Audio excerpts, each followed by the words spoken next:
こんにちは。もう夕方になってまいりました。雨が降って少しは涼しくなると思いましたが、なかなか暑い状態が続いています。皆さん、私は箕面市長選挙の市長候補の住谷昇です。この場で皆さんにぜひ訴えたいと。それは今回の市長選挙は箕面市のこれから4年間、箕面市の方向を市民の皆さんに問う選挙だと思い、この選挙に立候補いたしました。しかし皆さん、私が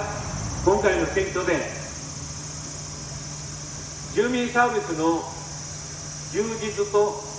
合わせまして、大型開発について問題があるんではないか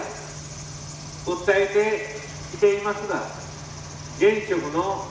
市長さんは大型開発、北大阪急行の延伸と関連する開発事業について全く触れようといたしません。皆さん、箕面市で行われてきた開発は、実はこれまで大阪府とか国であるとか、住宅公団であるとか、さらには阪急などの大企業が行ってまいりました。箕面市はこの開発の地元自治体として応援をしてきたわけでありますが、今進められている北大阪急行の延伸とこれに関係した開発事業は、実は箕面市が主体となって中心となって行われています。北大阪急行の延伸事業は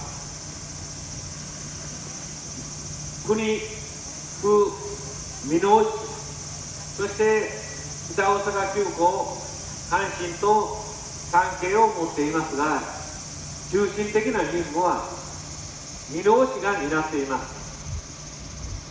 最終的に結ばれた協定の中に書かれていますが、事業費が今以上に増えた場合は箕面市が責任を持つことになっています。また大阪府とか国が補助金を出せなくなったり出さなくなったりした場合も、箕面市の責任で解決することになっています。皆さん、これまでの開発、箕面市は応援団体でありましたが、北大阪急行の問題についてはこれまでとは全く異なり、箕面市が中心になっているわけであります。さらにまた阪大の箕面キャンパスの移転問題、皆さん、阪大の箕面キャンパス移転は北大阪急行の乗降客を増やすためだと思われますが、箕面市は阪大を箕面現場に移転させるために、その費用の捻出のため、青学の阪大の跡地と建物をそのままで98億円出して買い取ることを決めました。皆さん、98億円といえば箕面市の年間予算の3分の1になります。これだけの大金を市民に相談することなく支出を決定してしまいました。皆さん、市議会で決めたから市民の声を代表しているのかといえば、市議会の皆さんは4年前の選挙で選ばれています。4年前には阪大の移転計画などどこにもありませんでした。まさに新しい問題です。結局多数与党を背景に市民に一切の相談なしに98億円もの市民税を使う決定を行ったことになります。皆さん、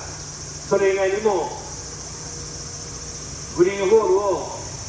潰して新しい1400席のある市民ホールを建設すると、または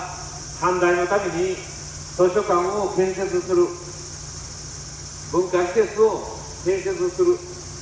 なぜ箕面市がこんなことまでして阪大に尽くさなければならないのでしょう。またホールの問題で言えば、もしお客さんが入らなかったり使用率が悪かった場合は誰が責任を持つのでしょうか。皆さん、すべて箕面市の責任になって帰ってくる内容であります。私はこの市長選挙で8年間にわたって現市長が保育料や幼稚園の入学金を引き上げたり、健康保険、国民健康保険の保険料を引き上げたりしてきたことに対して異議を申し立てているわけでありますし、そのためにも市民サービスを続けるためにもこうした無駄な開発について見直しを提起しているわけであります。しかし皆さん、市長はこの問題について選挙に入って一切発言をいたしておりません。私はもし市長がこういった開発が正しい思うのであれば堂々と政策で提起すればいいと思います。北大阪急行の成果を自らの成果として名乗ったらいいと思うんですが、市長は税金を使わず北九を延伸する、こういったごまかしに徹しています。私は市長が政治家であるならば堂々と市民の皆さんに信を問うべきだと思っています。私、市長候補の住谷昇は今度の選挙で市長に対してこの選択を突きつけ、箕面市のこれから4年間を市民の皆さんの審判に委ねたい考えて今現在訴えております。皆さん、市民本位の箕面市を作るためにぜひ私住谷昇に皆さんのご支持をお願いし、皆さんの一票一票を住谷によろしくお願い申し上げまして、この場所での訴えにさせていただきます。どうもご清聴ありがとうございました。